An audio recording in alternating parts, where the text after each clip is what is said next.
Hey everybody, it's Curse, and today I wanted to bless you with a build guide for one of the most broken builds we've put together so far in Path of Exile 2. We're getting to some ridiculous DPS numbers. We're talking about 30 to 50 million DPS against bosses. It's really hard to tell, honestly, and the only bottleneck is running out of mana.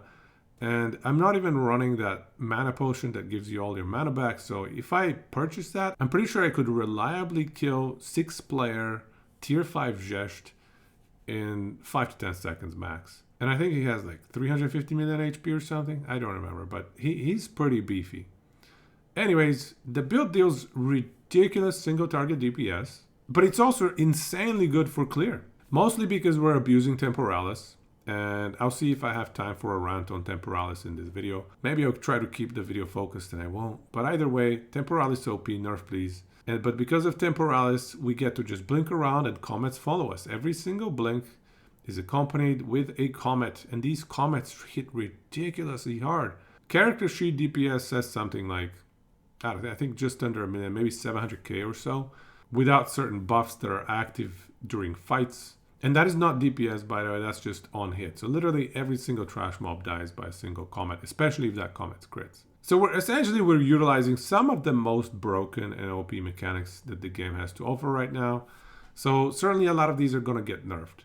However, we are taking advantage of some cool mechanics that I don't think are going to get nerfed. And I think we should keep in mind because they can be quite build enabling. I'll show you some really cool stuff in this video. And so with that, let's go into the build guide. Irashaimase!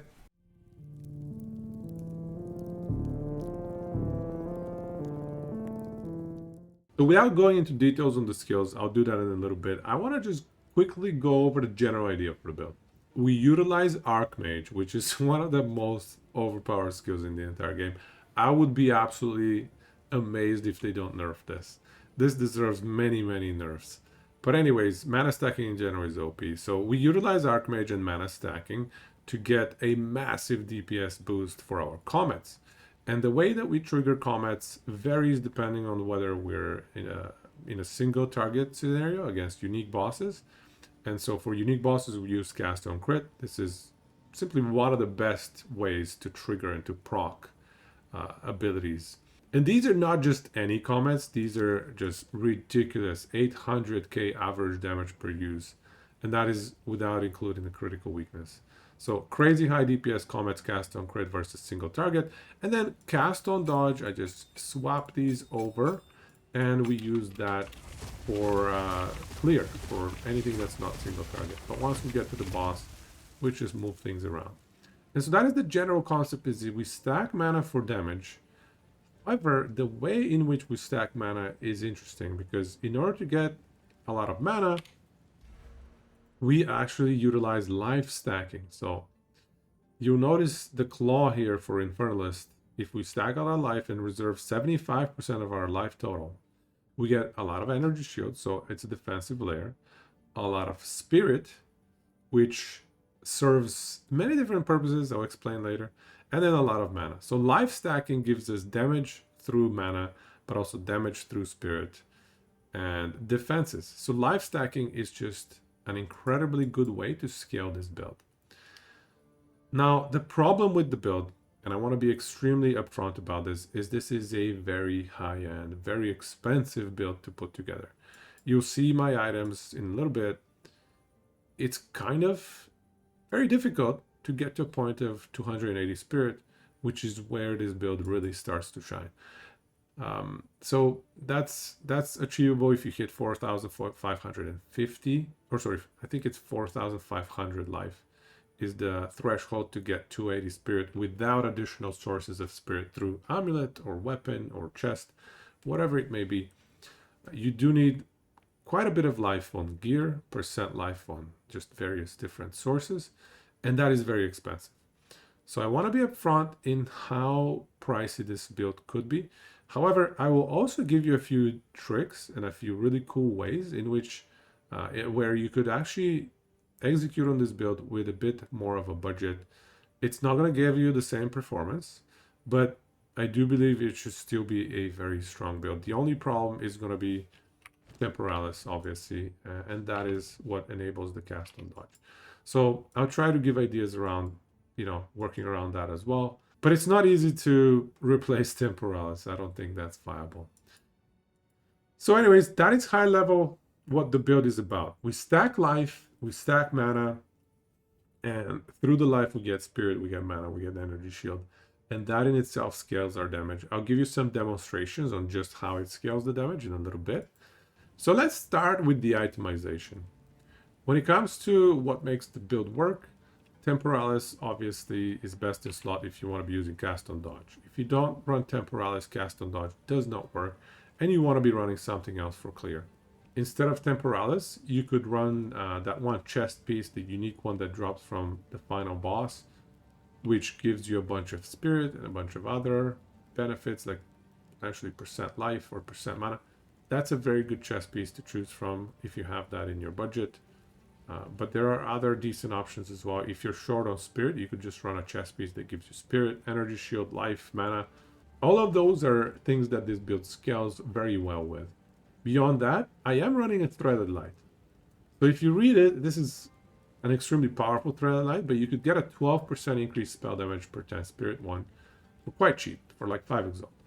This one in particular is plus 15% spell damage per 10 spirit, and with 280 spirit, that is 420% increased spell damage. It's a massive boost to our DPS. Let me demonstrate. If you look at this, so it says right now 704 average damage per use. I pop this out and it goes down to 334. So this item on its own doubles our DPS. The other unique I'm running is Ingenuity. And I mean, let's face it, Ingenuity is amazing. It gives us so much. It's just straight up better than a rare belt. But why it's particularly good for this build is we need a lot of mana regen. And belts do not spawn with mana regen. But if you're running Ingenuity, you can leverage the mana regen in your rings and get upwards of, 150, 200% mana regen just from the mana stat line in your breach rings. So incredible synergy between Ingenuity and breach rings, in my opinion. So you can see we're running quality mana with highest tier mana possibly and highest tier mana regen. These are not the best rings. I've crafted these up from like 5 exalt, maybe 10 exalt rings up to the ones that you're seeing right here. So this one, for example, I crafted it up, corrupted it, hit the crit damage, and I've been using it now for quite a while. It's a very nice ring. But that's why Ingenuity is very powerful for the build. If you don't have Ingenuity, you're just gonna have to go with max life, max mana on the prefixes, as well as resistances in the suffixes, rare belt. For ring, I'm actually running the same ring I had been using with my other build. Luckily, it had flat mana and plus intelligence on it, very high roll intelligence at that. So it fits this build very nicely. It's actually plus 150, over 150 flat mana on this amulet. For the other item slots, so the helmet is not ideal. I would much rather have flat mana instead of the rarity. And when it comes to rarity, by the way, what I want to highlight is if you don't have very high rarity, I strongly recommend running Sekhema. This build is phenomenal for running Sekhema trials, and I'll show you why in a little bit. But definitely you can think about just ignoring the rarity stat, which is so meta right now. Everybody's trying to run 100, 150% rarity. But that can be difficult to accomplish given how many prefix and suffix requirements we have for this build. So if you're feeling tight on your gear, just drop the rarity. On the wand, flat mana regen is something that I added recently. So this is a 20 divine wand, 20 divine offhand. So the build is expensive, like I mentioned. But you could probably get similar with +4 cold spell skills. Or it's not that bad because one skill level is 10%, 12% damage. However, it makes the mana management so much easier for the build. You can see we still need 100% crit hit chance. That is just so strong for the build if we want to hit max crit. You'll see I have 58% crit right now. You want to have 60% crit in order to have 100% critical hit chance for Comet when you have 20 stacks of critical weakness, right? Where's that critical weakness? From Eye of Winter right here. So that's give you plus 10% flat. So that's what I'm using for wand. The gloves are actually quite poor. I bought these for 1 divine, so this is a budget pickup right here. I still haven't found better. The boots are still the same from when I was running the barrier invocation spam stuff. So with this build, it's pretty tricky to balance the energy shield and the life and mana stacking because all of those are prefixes. The good news is you can probably drop a little bit of energy shield here and there because we get energy shield by having more life. So this is energy shield that I think gets scaled by our percent energy shield increase. So it scales quite nice. This is the reason we have 6900 energy shield. So for Flask, we are running low life, so more recovery while on low life. It's highly beneficial. I'm also running Flask going into energy shield. We don't really need the Flask healing our life, so it just makes a lot of sense. I found it pretty cumbersome to do mapping without that, especially because we're running patient barrier. Slower start of energy shield recharge is a little bit of a problem. So I do recommend Eternal Youth together with a low life recovery flask. And then mana flask, I should be buying the unique flask. It's like 25 divines and I definitely can afford it right now. I just haven't done it yet. I think soon I'll probably test it out and see how quickly we can do 6-player Xesht. I might do that for the next stream. We'll see. But either way, yeah, best in slot is going to be the unique flask, unique mana flask for this one. The only other thing I can mention is the offhand. I recommend switching it for curse boosts and then skill effect duration, as well as a little bit of offering duration here. And on the offhand, we are running a Sigil of Power, and I do recommend get level 18, level 19, as well as +5 or +6 level of all spell skills. +6, even +5 can be a little bit pricey, so just buy this on a budget. I think you can get something like this for under a divine, so it's not too bad. Preferably, I would have a high level cast speed just to be able to execute these buff spells ASAP. And once we go over the skill setup, I will demonstrate to you how much power we get off this from this offhand swap. But that's the setup that we have. Make sure to have max res, of course. Armor evasion don't matter in this particular scenario. I'm running 3700 mana with about 1000 mana recovery. I would really though like to have a lot more mana recovery. If I did, I could consider running the +3 Comet Jewel, but just can't really afford it right now. Let's quickly go over the passives. I went over the ascendancies.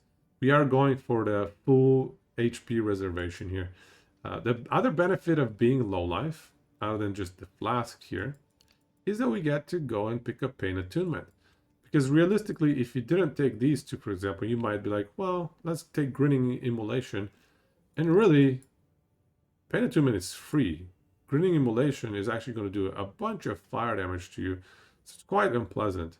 You're far better off just having low life, picking up Pain Attunement, also picking up Final Barrage, which is 20% cast speed on low life, and then getting the benefit of the flask. So many reasons to be running these 4 ascendancies here. The life scaling is just incredible for this build. And to get the most out of it, you'll notice we pass through a decent number of attribute nodes.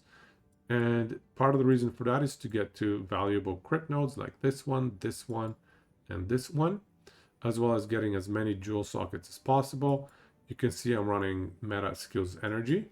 And you need the magic number of meta skills energy is enough for this to be over 200%. If it's less than 200%, your cast on dodge is not going to proc a comet every single time. So that's something that's required for the build. So that's why I'm running so many meta skill energy jewels. Other than that, you can run crit hit chance a bit here and there to push your crit chance to 60% for the comet. You can run spell damage, max energy shield until you feel comfortable with your energy shield. And then you should be running it against the darkness in this little node area here. So this is my favorite part of the build. 1% max life, 1% max mana perfectly scales with this build. And not only that, but we also get to pass through this massive AoE boost. So between all of these here, you get 88% increased AoE, which is even better than Magnified Effect. And we're not even running Magnified Effect in our clear setup because we have so much AoE just from these nodes here. And each of the small nodes gives us 1% life, 1% mana. We get the crit here as well, and we are a crit scaling build. A bunch of extra mana regen as well as percent max life, max mana. This one is quite nice for the occasional arcane surge and energy shield. So this is a really good fit for this build. This is definitely the best slot for against the darkness here. And I'll quickly showcase how much the damage changes if we take this out.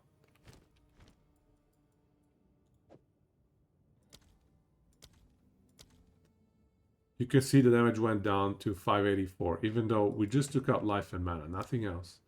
So from 705 to 584. Not to mention that we couldn't even run it because we lost the spirit requirements.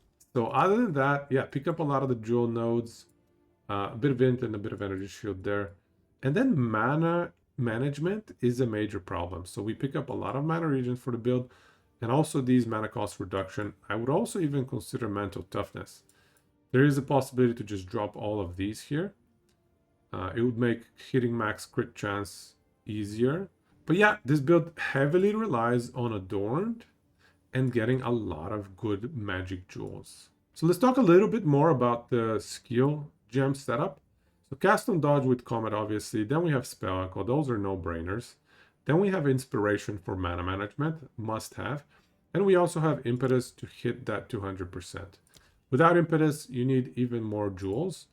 But it's possible, it's just a little bit more difficult to hit the 200%. And then the last one we have is Considered Casting.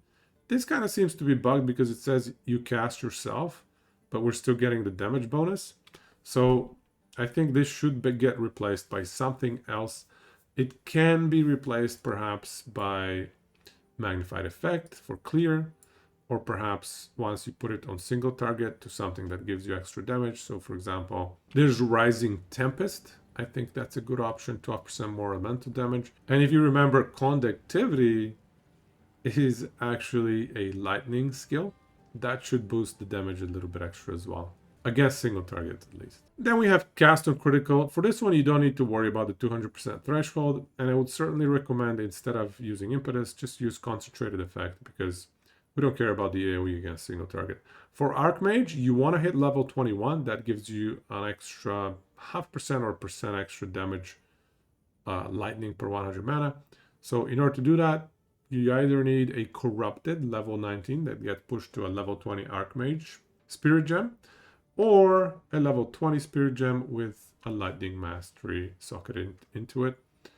Then I'm running Elemental Conflux, but that only comes into play in Sekhema, and I'll show you how we do that. Don't worry about that one for now. But otherwise, we have Skeleton Warrior and Soul Offering combo. This requires 20 Spirit to execute, as well as 2 skill slots. So it can be a little bit cumbersome on the build. I would put this as the last priority for our Spirit. This is the last thing you want to be worrying about. In fact, if you really wanted to run, for example, Grim Feast or something, you'd probably want to drop this and socket Grim Feast instead of that.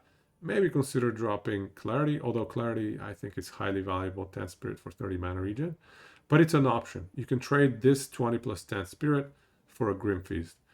But what we're getting out of Soul Offering Skeleton Warrior is just an extra single target boost. You already noticed probably at the beginning of the video where we were fighting bosses, I would set up a Soul Offering for that damage boost. So you can see it gives us 39% more damage. It also has Font of Mana though. That's a bit of extra mana regen, Font of Blood, life regen, and then just a tiny bit of level increase for that more damage. There's Ablation, something that we can consider running. However, Ablation sacrifices 15% of our life, and we only have 25% life.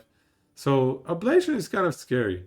2 Ablations and you kind of die. So I would be very careful with it. Ablation is even scarier if you're running Sekhema and you have that enemies take 5% of your life, energy shield, and mana affliction. Because if you drop yourself to 10% life, any 2 hits kill you at that point. So I would avoid Ablation altogether. Then we have Eye of Winter, which is mostly for single target to soften enemies up. It applies lightning exposure. It applies overcharge for even better shocks. It applies cold exposure, and it applies critical weakness. It's just a really good skill to apply the buffs with.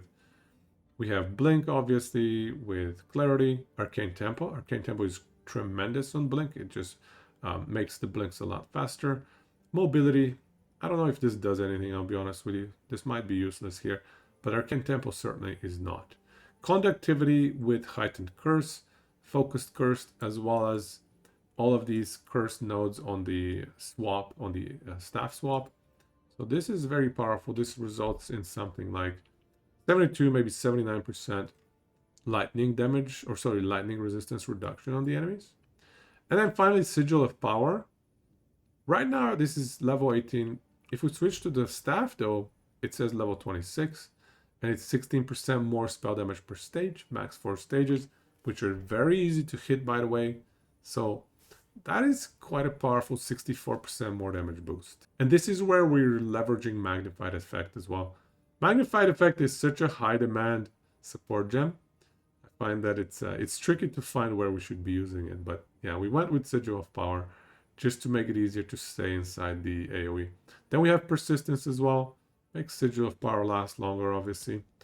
And you can see Sigil radius at this level, 26, 5.4 meter radius, 25-second duration. I'll quickly go over all of my jewels, just so you have an idea of what I'm running.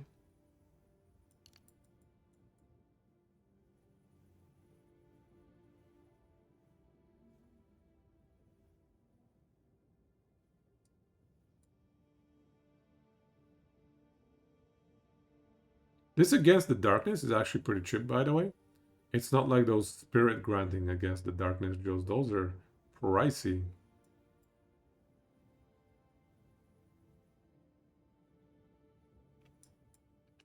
Those are the jewels. Let me now demonstrate why running Sekhema trials for this build is so clutch. This is how you can enable this build way earlier than level 95 with all of the items that I have.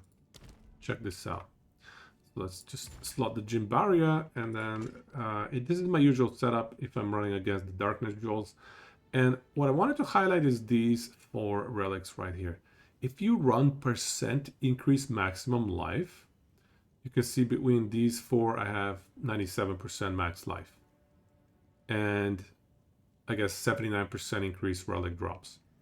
So this is how you boost not only your farm rate by getting more relics from the final boss, but also your DPS, your survivability, everything. % max life is just so good for this build.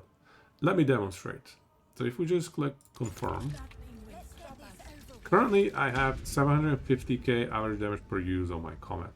Exactly 280 spirit, 3.7k mana, and then 4.5k, 6.4k energy shield.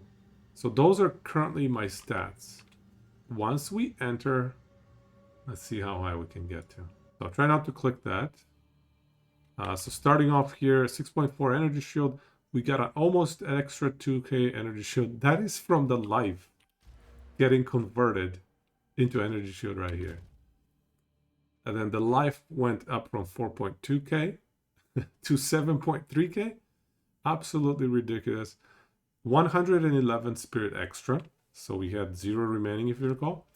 Now keep in mind, 111 spirit. This is how we get our damage to scale so nicely inside Sekhema trials. 111 extra spirit. That's 165 extra spell damage. Then we get the extra mana. Extra mana results in extra damage as well because of Archmage, because of Arcane Intensity, which is our anointment. And finally, if we look at the tooltip here. Oops, we triggered this, so we gotta finish this real quick.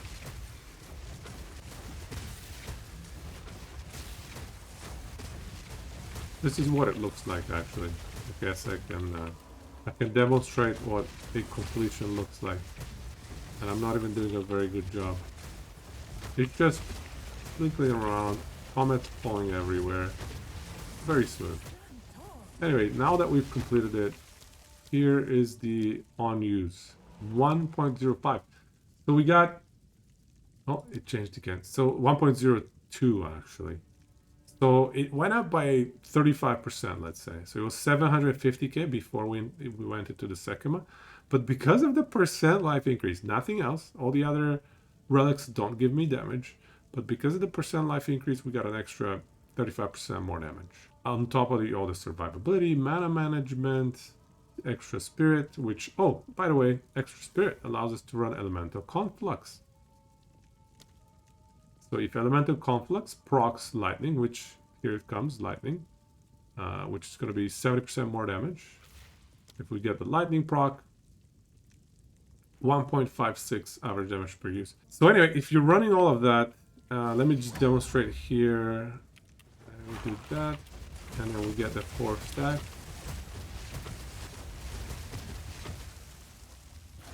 So yeah, with the 4 stacks of Sigils of Power, with the Soul Offering, and actually, I'm not sure. Oh, here we go. That's lightning right now.